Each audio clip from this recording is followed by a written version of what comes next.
You may have seen or heard about fractions when talking about food, time, sports, or even the classic phrase glass half full.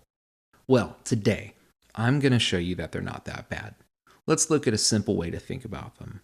Hey everyone, I'm Dr. K. Let's take a look at fractions. Now let's start with this. This is one whole. Now if I split it into two equal parts and shade in one, this is what we call 1/2. 1/2 of the whole is shaded in. So what is a fraction? Well, a fraction represents parts of a whole. In this example, I see two equal parts in total, and one of them is shaded in. So the shaded part tells us how many parts we have, and the total number of parts tells us how many equal pieces the whole is divided into. This is written as 1/2. The top number tells us how many parts we have shaded, and the bottom number tells us how many equal parts there are. We call them the numerator and the denominator.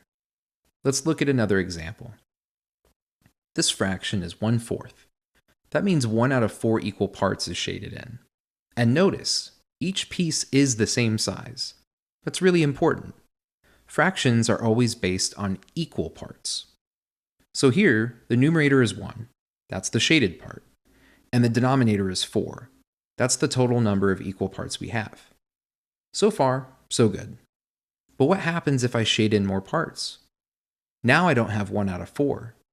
I have 4 out of 4.